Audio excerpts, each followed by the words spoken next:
अस्सलाम वालेकुम students, welcome back to the lecture. आज के लेक्चर में जो है हम मैट्रिसेस का इंट्रोडक्शन डिस्कस करेंगे और फिर इसकी कुछ टाइप्स के बारे में देखेंगे कि मैट्रिसेस की जो डिफरेंट टाइप्स हैं, जैसे कि column matrices, row matrices, rectangular matrices, square, diagonal, unit and null matrices. हम जो है वो ट्राइंगल और स्केलर मैट्रिसेस के अबाउट भी जो है वो स्टडी करेंगे। इन सारी टर्म्स को जो है वो एग्जांपल्स की मदद से हम लोग जो है वो आज समझेंगे और देखेंगे कि किस तरह मैट्रिसेस की ये डिफरेंट टाइप्स जो हैं और इनका क्या इनके मीनिंग्स हैं। तो फर्स्ट ऑफ ऑल जो है हमारे पास मैट्रिसेस के जो यूज़ हैं, मैट्रिसेस जो है वो एक तो इक्वेशंस को हमारे पास सिंपली एक्सप्रेस करने के लिए काफ़ी ज़्यादा जो है वो यूज़ होते हैं। उसके अलावा कंप्यूटर्स में जो डिफरेंट सिस्टमेटिक वेव्स होते हैं उसको ट्रीट करने के लिए भी मैट्रिसेस जो है वो यूज़ किए जाते हैं। अगर हमने स्टैटिस्टिकल डाटा को जो है वो मैनेज करना हो और उनको जो है वो ग्रुप करना हो, तो उसमें भी जो है वो हमारे पास मैट्रिसेस जो हैं वो काफ़ी ज़्यादा यूज़फुल होते हैं। और मैट्रिसेस की हेल्प से जो है हमारे पास हम किसी बड़े डाटा को इजीली जो है वो एक कम्पैक्ट फॉर्म में जो है वो एक्सप्रेस कर सकते हैं। ठीक है, तो सबसे पहले तो हम डेफिनेशन देख लेते हैं कि हमारे पास डेफिनेशन क्या होती है मैट्रिसेस की। A matrix is a set और a group of numbers arrange in a square और rectangular array enclose by two brackets. Two हम स्क्वायर ब्रैकेट्स जो है वो यूज़ करते हैं और इसमें जो है वो इनक्लोज जो हमारे पास सारी की सारी टर्म्स होती हैं उनको हम कहते हैं कि ये हमारे पास मैट्रिक्स को रिप्रेजेंट कर रहा है। ठीक है, अब हम जो नेक्स्ट है वो हमारे पास ये है कि मैट्रिसेस का हमारे पास ऑर्डर जो है वो क्या होता है। तो ऑर्डर जो है वो मैट्रिक्स का, या हम कहें कि हमारे पास जो डायमेंशन या साइज ऑफ मैट्रिसेस है वो रोज़ इनटू कॉलम होता है। अब क्वेश्चन ये है कि कॉलम या रोज़ जो हैं ये हमारे पास क्या रिप्रेजेंट कर रहे होते हैं। ये जो मैट्रिसेस हमने 3 एग्जांपल्स हैं यहाँ पर हमें नज़र आ रही हैं, 1, 2 एंड 3। तो यहाँ पर जो है जो हमारे पास हॉरिजॉन्टल लाइंस हैं वो जो है वो रोज़ को बता रही होती हैं कि हमारे पास कितनी रोज़ हैं, और जो हमारे पास वर्टिकल लाइंस हैं वो हमें बता रही होती है कि हमारे पास कितने कॉलम्स हैं। अब जो है इसका साइज़ या डायमेंशन उसको हम डिफ़ाइन करते हैं रोज़ इनटू कॉलम से, कि आर सी। इस रूल को जो है आप एब्रीवेशन ये भी यूज़ कर सकते हैं, आर सी, अपने याद करने के लिए कि आर आपके लिए रोज़ के लिए आ रहा है और सी आप यूज़ करें कॉलम के लिए। ठीक है, जितने रोज़ और जितने कॉलम्स हमारे पास होंगे वो उस मैट्रिक्स के साइज़ को जो है वो डिफ़ाइन करते हैं। तो फर्स्ट एग्जांपल यहाँ पर जो हमने कंसीडर की है वो हमारे पास है मैट्रिक्स दिस वन। यहाँ पर इजीली इस मैट्रिक्स में हम देख सकते हैं कि हमारे पास जो है वो 3 हॉरिजॉन्टल जो है वो 3 रोज़ हैं हमारे पास। ठीक है, और इसी तरह अगर हम देखें कि हमारे पास इसमें कॉलम्स जो हैं वो भी 3 आ रहे हैं, तो इस मैट्रिक्स की जो डायमेंशन या साइज़ हमारे पास आ जाएगा वो आ जाएगा 3 क्रॉस 3। 3 कॉलम है। फर्स्ट वाला जो है वो हमारे पास रोज़ को डिफाइन कर रहा है और सेकंड वाला हमें बता रहा है कॉलम्स को। 3 रोज़ और 3 कॉलम्स है। अब सेकंड मैट्रिक्स को हम लोग देख लेते हैं। सेकंड मैट्रिक्स में हमारे पास क्या है कि इसमें हमारे पास जो कॉलम आ रहे हैं वो रहे हैं 1, 2, 3 एंड 4। इसमें हमारे पास 4 कॉलम आ रहे हैं और अगर हम इसकी रोज़ को देखें तो हमारे पास सिर्फ 2 रोज़ हैं। तो इट मीन्स आरसी रूल हमें क्या कहता है, रो इनटू कॉलम हमने ऑर्डर लिखना होता है। तो इसका जो है हमारे पास डायमेंशन या ऑर्डर वो आ जाएगा हमारे पास 2 क्रॉस 4, क्योंकि इसमें 4 कॉलम्स हैं हमारे पास और 2 क्या है, रोज़ हैं। अब नेक्स्ट थर्ड वाली एग्जांपल में देख लेते हैं कि उसका हमारे पास ऑर्डर क्या है। इसमें अगर हम देखें कि हमारे पास रो जो है वो सिर्फ एक ही है, लेकिन इसमें हमारे पास जो कॉलम है हमारे पास 2 कॉलम आ रहे हैं यहाँ पर। तो इसका जो ऑर्डर है वो 1 क्रॉस 2 हो जाएगा इस मैट्रिक्स का।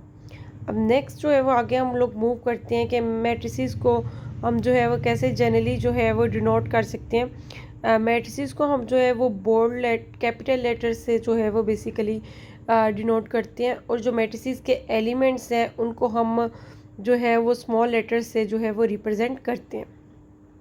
जैसे कि यहाँ पर हमारे पास एक मैट्रिक्स ए हमने लिया है जिसको हमने रिप्रेजेंट किया है कैपिटल लेटर ए से, और हम यहाँ पर इसका जो है वो ऑर्डर क्या ले रहे हैं, एम क्रॉस एन जो है हम इस मैट्रिक्स का ऑर्डर ले रहे हैं। इसको रिप्रेजेंट करने के 2 वेज हैं, या तो हम इसको एम क्रॉस एन लिख लें। यहाँ पर जो एम है वो नंबर ऑफ़ रोज़ है और एन जो है वो है हमारे पास number of columns.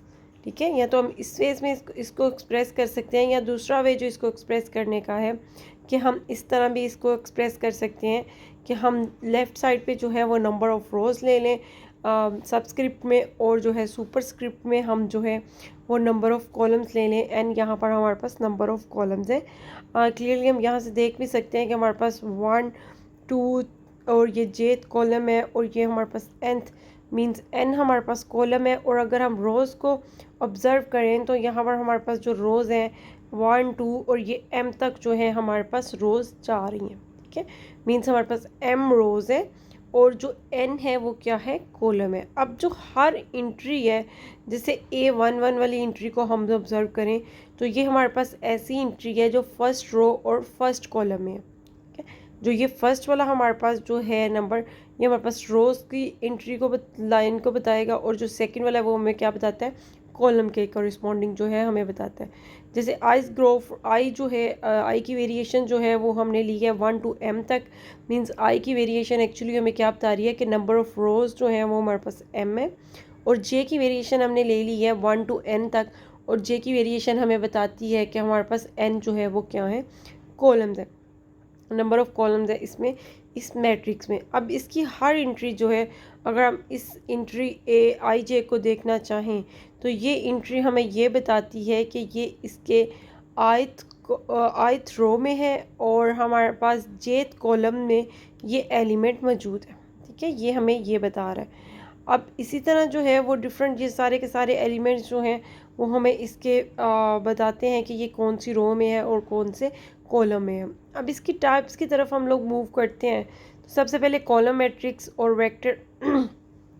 Column matrix जो है वो हमारे पास एक ऐसा मैट्रिक्स होते हैं जिसमें हमारे पास सिर्फ 1 कॉलम हो, ठीक है। रो पे हमने कोई कंडीशन नहीं लगाई। रो का हमने क्या कहा, द नंबर ऑफ़ रोज में be any integer. Number of row तो कोई भी इंटीजर हमारे पास वैल्यू हो सकती है, but the number of column is always 1।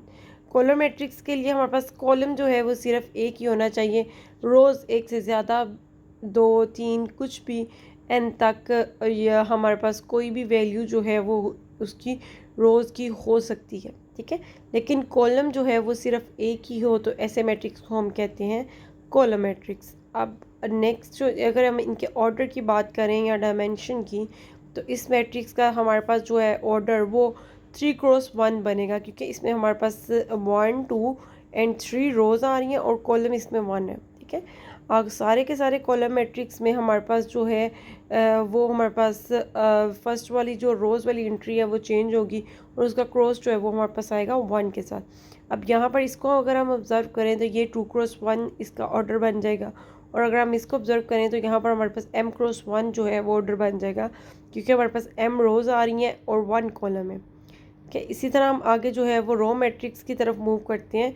तो रो मैट्रिक्स में हमारे पास क्या होता है कि हमारे पास रो जो है वो सिर्फ एक ही रहेगी, लेकिन कॉलम जो है वो एक से ज़्यादा हो सकते हैं, ठीक है।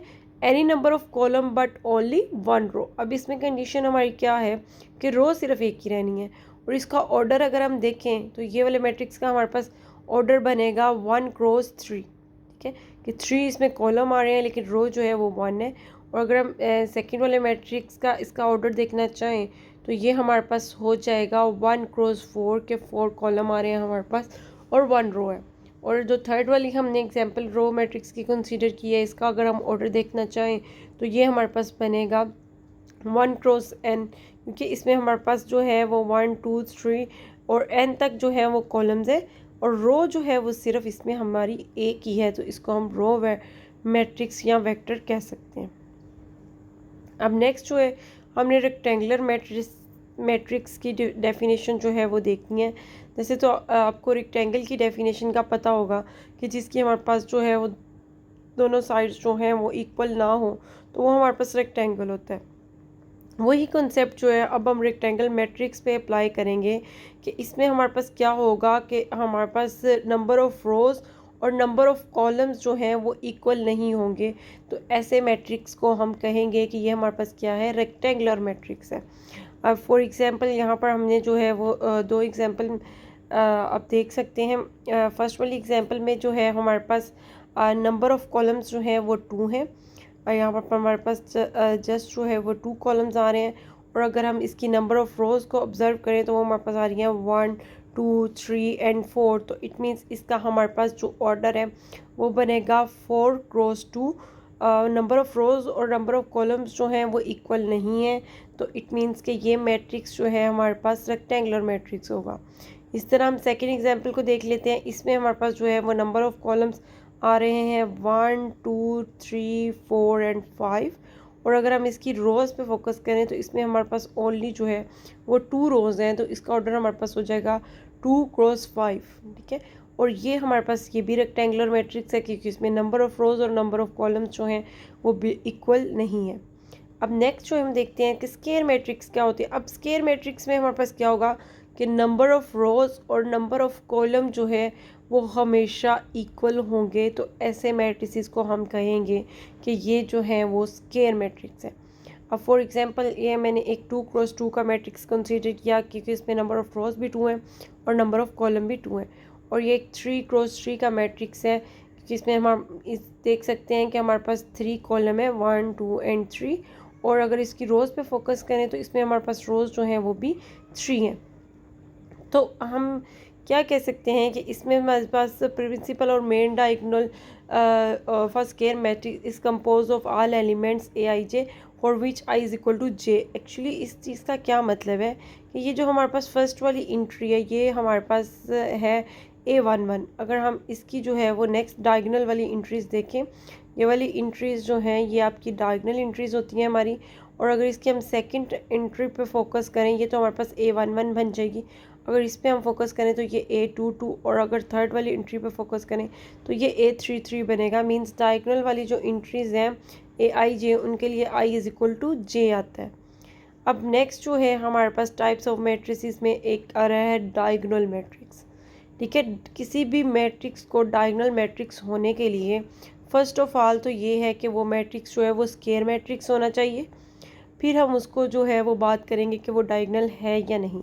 अब डायगोनल होने के लिए उसको क्या चाहिए कि उसके जो है a diagonal matrix where the elements are zero expect those on the main diagonal. Main diagonal के अलावा बाकी सारे के सारे एलिमेंट्स जिस मैट्रिक्स के ज़ीरो होंगे तो उसको हम कहेंगे कि ये हमारे पास मैट्रिक्स जो है वो क्या है, डायगोनल मैट्रिक्स है, ठीक है। Where all are zero expect those of the main diagonal के अलावा हमने क्या कहा कि मेन अब स्क्वायर मैट्रिक्स है तो स्क्वायर मैट्रिक्स में हमने क्या कहा था कि डायगोनल में A I J is equal to zero for I is not equal to J. I is equal to J होता है ना डायगोनल में, अगर हमारे पास मैट्रिक्स जो है वो स्क्वायर हो। तो अगर हम सेकेंडली हमने क्या कह दिया कि अगर आई इज़ नॉट इक्वल टू जे, जैसे कि यहाँ पर हम देख सकते हैं कि ये हमारे पास A11 है। नेक्स्ट वाली अगर हम टर्म देखें ये A22 है, और उससे नेक्स्ट अगर हम टर्म देखें तो ये A33 है, ठीक है, जिसमें आई इज़ इक्वल टू जे है। उसके अलावा बाकी सारी की सारी टर्म्स जो हैं वो क्या होंगी, ज़ीरो होंगी, ठीक है। तो हमने क्या कहा कि ये हमारे पास डायगोनल था, डायगोनल के अलावा बाकी जितनी भी सारी की सारी टर्म्स हैं वो अगर ज़ीरो हैं। अभी हमने डायगोनल के एलिमेंट्स पे कोई कंडीशन नहीं लगाई, सिर्फ ये कहा कि ये नॉन ज़ीरो होंगी, और उसके अलावा बाकी सारी की सारी टर्म्स अगर ज़ीरो हैं तो हम ऐसे मैट्रिक्स को क्या कह देंगे कि ये हमारे पास मैट्रिक्स जो है ये डायगोनल मैट्रिक्स है, ठीक है। अब नेक्स्ट जो है हम देखते हैं कि हमारे पास यूनिट या आइडेंटिटी मैट्रिक्स क्या होता है। अब ऐसा डायगोनल मैट्रिक्स जिसके डायगोनल में मेन डायगोनल में सारी एंट्रीज जो हैं वो 1 हो उसको हम कहते हैं यूनिट या आइडेंटिटी मैट्रिक्स। अब डायगोनल मैट्रिक्स जो है वो स्क्वायर मैट्रिक्स होता है पहले, तो इट मीन्स कि ऐसा स्क्वायर मैट्रिक्स जिसके डायगोनल में हमारे पास सारी एंट्रीज जो हैं वो 1 हो और उसके अलावा बाकी की सारी उसकी जो एंट्रीज़ हैं वो ज़ीरो हों, तो ऐसे मैट्रिक्स को जो है वो हम आइडेंटिटी मैट्रिक्स कहते हैं, ठीक है। इसमें हमारे पास जो है वो हमने क्या कहा कि ए आई जे जो है for I is equal to J जो है वो 1 होगा। जैसे कि ये वाली टर्म हमारे पास A11 बनेगी। नेक्स्ट वाली अगर हम टर्म देखें तो ये हमारे पास A22 बन रही है। उससे नेक्स्ट अगर हम देखें तो ये हमारे पास A33 बन रही है, और उससे नेक्स्ट जो हमारी टर्म है ये हमारे पास A44 है, जिसमें हमारे पास आई इज़ इक्वल टू जे है इंडेक्स में। उसमें जो है वो पूरे का पूरा डायगोनल आ रहा है हमारे पास, और वो डायगोनल वाली टर्म्स जो हैं 1 होनी चाहिए, और उसके अलावा बाकी सारी की सारी टर्म्स जो हैं जिसमें आई इज़ नॉट इक्वल टू जे है, मींस ये हमारे पास जैसे टर्म्स है ये सारी की सारी टर्म्स हमारे पास क्या हों, ज़ीरो हों। तो ऐसे केस मैट्रिक्स को हम जो है वो क्या कहेंगे कि ये हमारे पास जो है ये आइडेंटिटी मैट्रिक्स है। अब नेक्स्ट जो है वो नल मैट्रिक्स। नल मैट्रिक्स हमारे पास ऐसा मैट्रिक्स होता है जिसमें सारे के सारे एलिमेंट्स जो हैं वो ज़ीरो हों। ठीक है, ऐसा मैट्रिक्स जिसमें हमारे पास सारे जितने भी एलिमेंट्स हैं वो सब के सब ज़ीरो हों, तो ऐसे मैट्रिक्स को हम नल मैट्रिक्स कहते हैं। नेक्स्ट में हम ट्राइंगुलर मैट्रिक्स। अब ट्राइंगुलर मैट्रिक्स हमारे पास जो है वो आगे दो टाइप्स हैं, एक तो ट्राइंगुलर अबव होते हैं और एक जो है वो ट्राइंगुलर बिलो होते हैं। ठीक है, अब मेन डायगोनल के लिहाज से हमने इसको देखना है कि या तो हमारे पास मेन डायगोनल के अबव जो है वो ज़ीरोज़ एग्जिस्ट करेंगे, या हम क्या कहेंगे कि मेन डायगोनल के बिलो जो हैं वो ज़ीरो हैं। तो इसके कोरिस्पॉन्डिंग से ही इसकी जो है हमारे पास दो टाइप्स बनेगी। इनको हम देख लेते हैं। ये सारे ट्रायंगुलर मैट्रिक्स हैं, अभी इसकी हमने डिवीजन नहीं की कि कौन सा ट्रायंगुलर अबव है कौन सा ट्रायंगुलर बिलो है।